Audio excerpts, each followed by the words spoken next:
A man named Dae-soo, in his mid-30s, gets arrested for being drunk and causing trouble on the streets on the very night of his daughter's birthday. After his friend Ju-hwan bails him out, Dae-soo calls his daughter, telling her to wait for him to come home.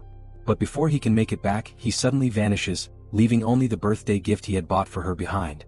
Dae-soo wakes up to find himself locked inside what looks like a small hotel room with no windows, no explanation, and no idea who took him or why.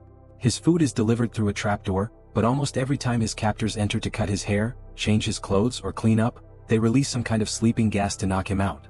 His only connection to the outside world is the television in the room. One day he sees a news report saying that his wife, Kim Jae-hyun, has been killed, and worse, that his fingerprints and blood were found at the scene, making him the main suspect. By this point, Dae-soo has started experiencing disturbing hallucinations. As the months blur into years, Dae-soo's mind begins to crumble. He makes several attempts to take his own life, but every time his captors bring him back. In desperation, he starts keeping a journal, listing every single person who might hold a grudge against him. At the same time, he begins training his body, practicing punches and strikes against the wall, preparing for the day he might finally face whoever's behind this. By the 6-year mark, Dae-soo has started digging into the wall using nothing more than a metal chopstick. He pulls away bricks until one day he can stretch his hand out and feel fresh rain for the first time in years. He hides the hole behind his bed, planning his escape.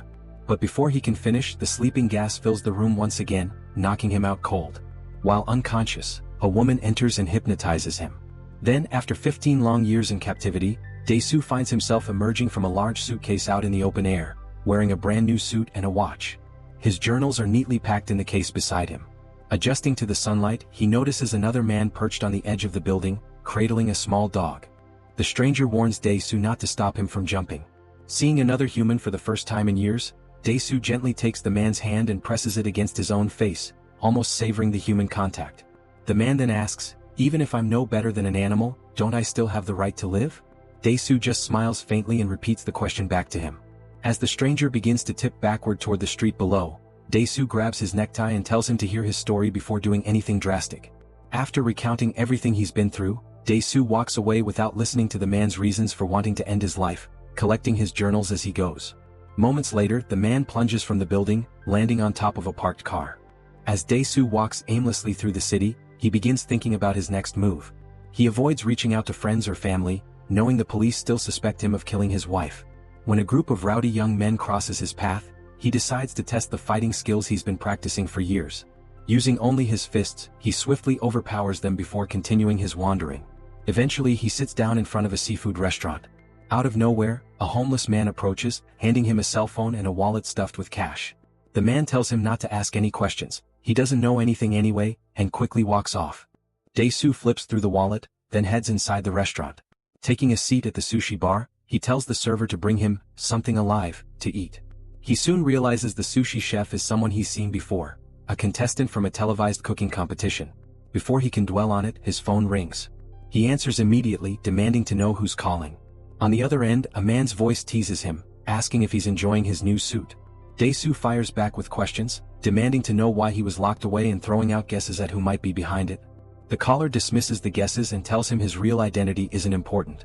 Instead, the voice instructs Dae-soo to think back on his own past to discover why he was imprisoned, then urges him to find him quickly before hanging up. Just then, the server returns with the live octopus he requested. She offers to slice it for him, but Dae-soo grabs it whole and starts eating it raw. Once finished, he collapses onto the counter.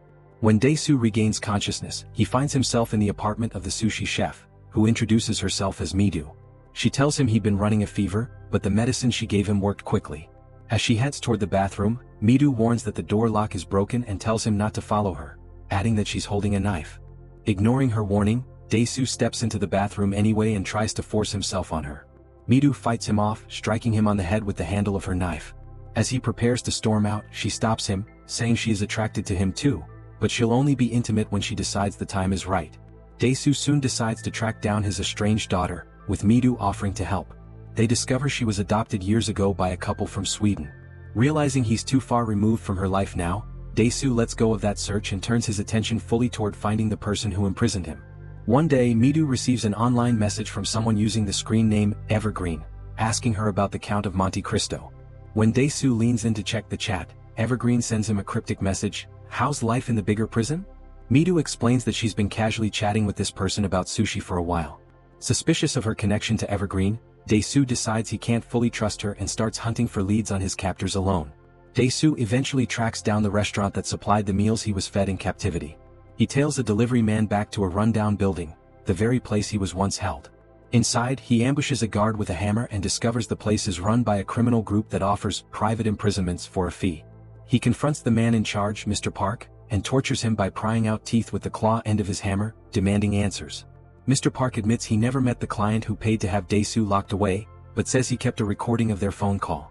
Grabbing the recording, Dae-soo heads for the exit, only to find a hallway packed with armed thugs waiting for him.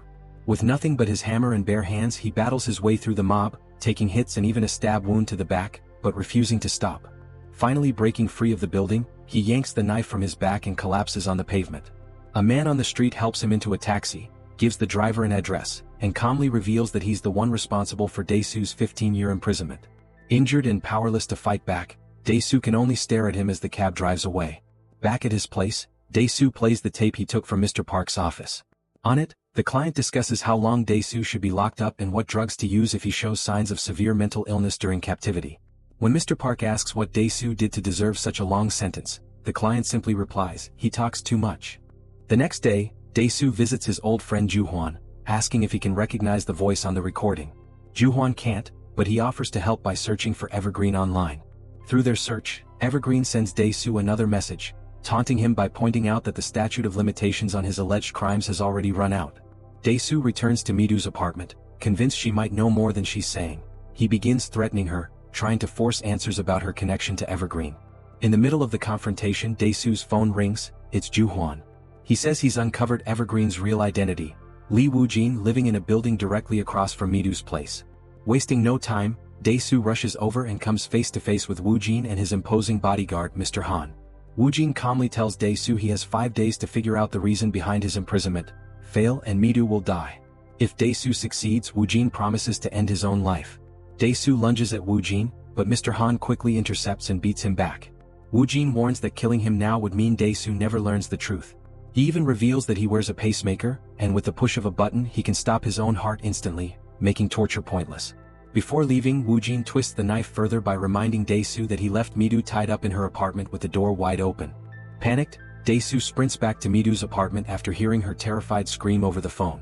When he bursts inside, he finds Mr. Park and his gang harassing her. The thugs overpower Dae-soo, pinning him down as Mr. Park prepares to rip out his teeth with a hammer, a cruel payback for earlier. Just then, a phone call interrupts, and moments later Mr. Han arrives with a briefcase stuffed with cash. After a glance at the money, Mr. Park agrees to take the deal and leave them both unharmed. Before leaving, Dae-soo warns Mr. Park that if he ever touches Mi-doo again, he'll take his hand. Once the gang is gone, Dae-soo and Mi-doo quickly get out of the apartment. On their way to a motel, Mi-doo softly sings a tune, her way of telling Dae-soo she's ready to be intimate.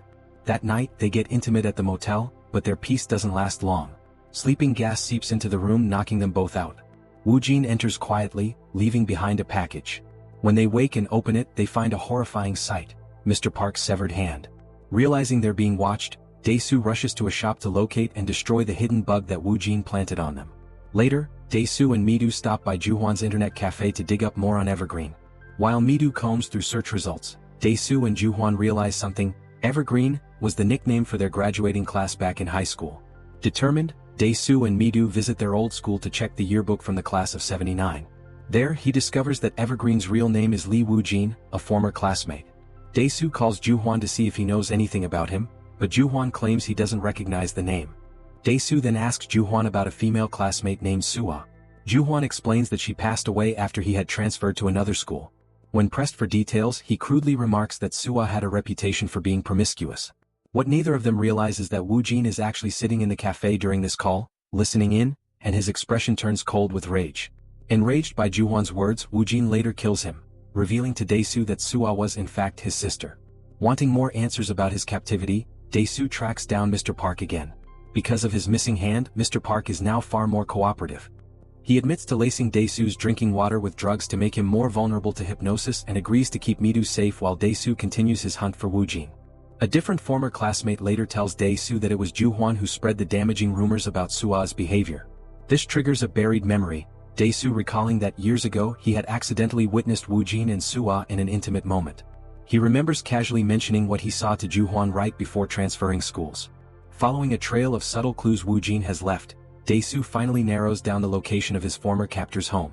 Dae-soo confronts Wu Jin directly, accusing him of using hypnosis to erase the memory of what he saw back in school.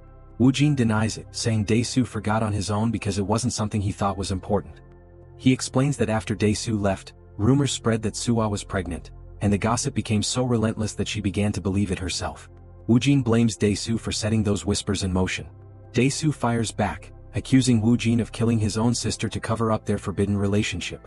Wu Jin brushes off the accusation and begins explaining how he orchestrated the meeting between Dae-soo and Midu, all with the help of a skilled hypnotist. He hands Dae-soo a photo album filled with pictures of his wife and daughter. As Dae-soo flips through, the child grows older with each page, until he realizes in horror that his daughter grew up to be Midu. Shaken and furious, Dae-soo lunges at Wu Jin, but Mr. Han intercepts.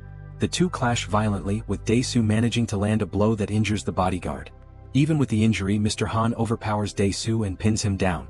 Watching the fight drag on, Wu Jin grows impatient and casually ends Mr. Han's life right there. Wu Jin then reveals that Mr. Park has been working for him all along. Back at Mr. Park's building, Midu is handed a wrapped gift and told to open it.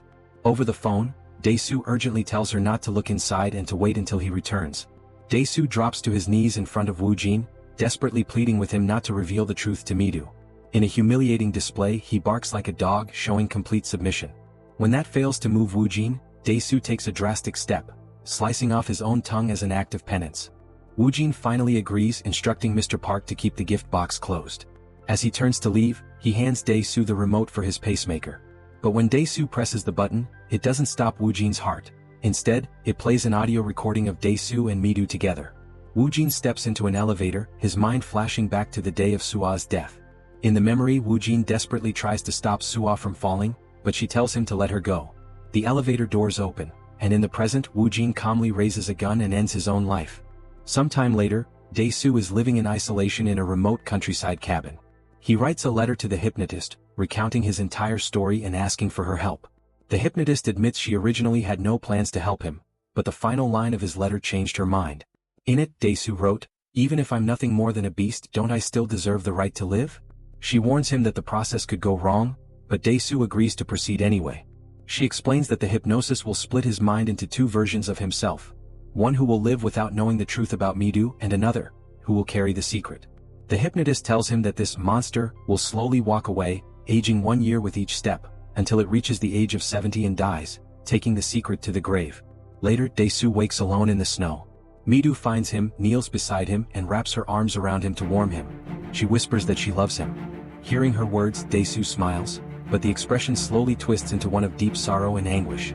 That's the end of this recap. Thanks for watching. Would you have spent 15 years plotting revenge, or tried to forget and move on? If you enjoyed this story, consider liking, subscribing, and leaving a comment below. See you in the next video.